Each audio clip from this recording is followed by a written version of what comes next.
This video is brought to you by... You already know what it is. Cool green clothing. We done gone worldwide, and we coming straight out of Baltimore. And if you're in town, pull up on us at 215 West Saratoga Street. And if you're not in town, go online right now at coolgreenclothing.com and make your purchase. Oh yeah, and by the way, if you ain't cool and getting the green, you're in the way. And that's just basic. What's going on, YouTube fam? It's your boy Tony 2 times, and we back with another episode of the Baltimore Way, man. Before I start, be sure to tap that like button. It's free. It helps get the video out there. Definitely watch this video to the end so you can hear the full story and all the details in the case. Everything in this video is alleged. For my day one fam, y'all already know it's all love. Thanks for tuning back into another episode. If you're new to the channel and you feeling the content, feel free to subscribe. Definitely hit that notification bell so you can be notified every time we drop a new video. Oh yeah, feel free to share the channel with your peoples. Everybody is welcome. With that being said, let's get right into the story. We all know, we all living in a crazy world. It's stressful just trying to survive day by day. With gas and food prices through the roof, home ownership dropping, as many people work hard every day and still can't afford the so-called American dream. Not to mention just people's demeanors when you go out in public. It's a weird energy. It seems like it's not cool to smile no more. Everybody is on edge, whether something they saw on TV, the news, or social media. People bring their views and opinions about what's going on and who they feel is to blame outside with them. And you can feel the divide, as others might feel or look at life differently than them. But no matter what, we still have to be optimistic. Love on the people who love on you and do everything you can to survive. I remember back in the day when we used to joke with the old heads and call them old.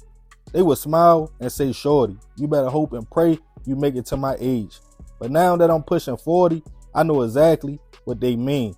For our youth, they have a lot to battle, an uphill fight. They are up against everything, a broken economy, peer pressure, trying to keep their own mind and not be brainwashed with what they see on social media, in a world where it's more followers than leaders. And it's dangerous to stand alone and try to go right when the crowd goes left. Now friends are not even friends no more. They think it's cool to backdoor each other. They tell you to work hard, go to school, and you can be successful.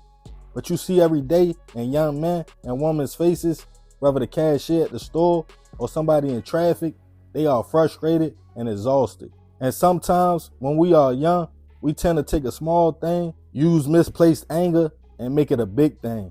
And with not knowing how to control your emotions, things can go left real fast. And on this episode of the Baltimore Way, we'll be discussing a recent case of a young man who came to Baltimore for college, but a fatal encounter cut his dreams short. Just earlier this month, 22-year-old Nasir Majied had the world at his feet. Originally from New Jersey, the young man had big dreams. Described as a laid-back, easygoing, and soft-spoken young man, but also wasn't scared to stand up for himself and what he believed in. He attended John P. Stevens High School in Edison Township, New Jersey, where he was a standout student and played on a basketball team. After that, the young man decided he would try to better his future by enrolling in college. His school of choice was Towson University in Baltimore County. An undergrad, it seemed Nasir was on the right track. Being young though, he would have a few minor run-ins with Baltimore County police for driving infractions. One being driving erratic and refusing to pull over. But they were all offenses that just carried fines. In another part of town in East Baltimore was 33-year-old Reginald Gray Jr. Reginald had a different path than Nasir.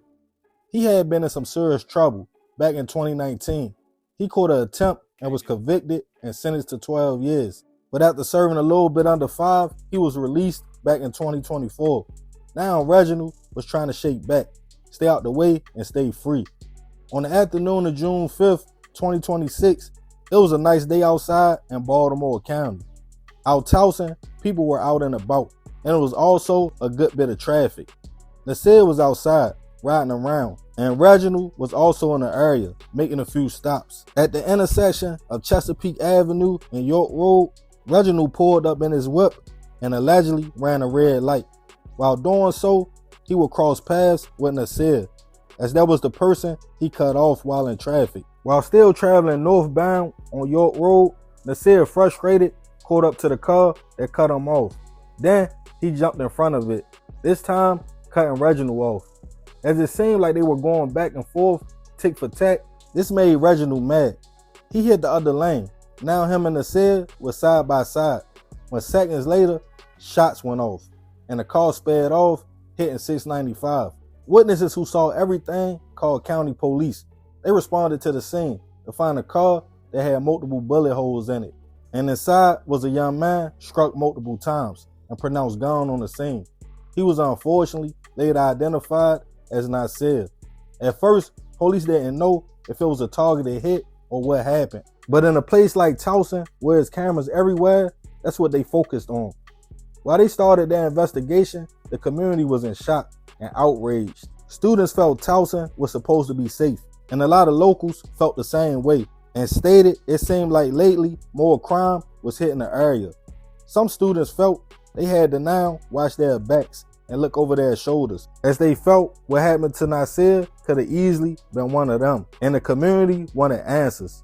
It wouldn't take long as they got video footage from cameras on local businesses and stores.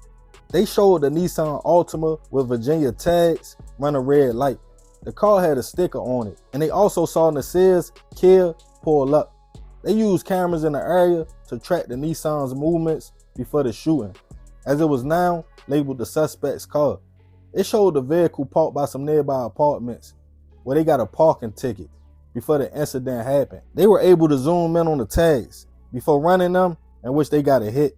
The vehicle was registered to Reginald, with his last known address being Biddle Street in East Baltimore. Now he was a wanted man, as witnesses claimed that was the vehicle that shot at Nasir's car, but Reginald was MIA. As police went to his last known address, his people stated they haven't seen Reginald in weeks. A reward was put out for any information leading to his arrest, as the situation was now labeled a road rage case, and it was determined the two men didn't know each other at all. It wouldn't take long though. A few weeks later, on June 22nd, Reginald was tracked down, taken into custody, charged with first-degree hit, assault, and weapon violations. He was scheduled for a bail review a few days ago, but he refused to go. As of now, this is a new case, and Reginald is innocent until proven otherwise. The university and local churches held a memorial service for Nasir, as they reflected on the young man's life and how his dreams was cut short, all over an emotional decision.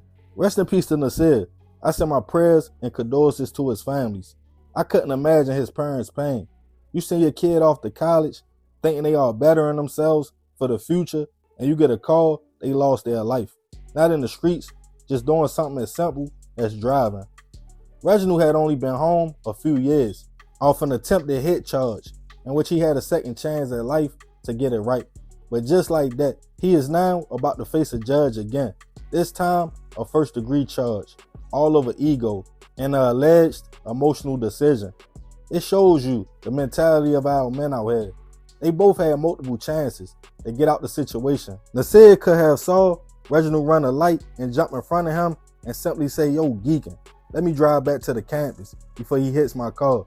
But instead, he engaged in the situation and cut Reginald back off. He fed into that ego and that mindset a lot of people have, that nobody is going to play with me out here. It's a complex, and unfortunately, it cost him his life. If Reginald did do what they are alleging he did, then he didn't learn nothing from his first bit. To crash out over a back and forth in traffic and give your freedom back to them people is something I can't comprehend. Now, instead of just 12 years, you are now facing life in prison. But I want to know y'all thoughts on this situation, fam. Let me know in the comments. Yeah, man, crazy story. Rest in peace, that young man. I definitely send my prayers to his family. But I ain't going to talk too much more about this one. Y'all leave it in the comments. I appreciate you if you made it to the end. Y'all already know it's all love, fam. It's another episode of the Baltimore Way. It's your boy Tony 2 times. I'm out.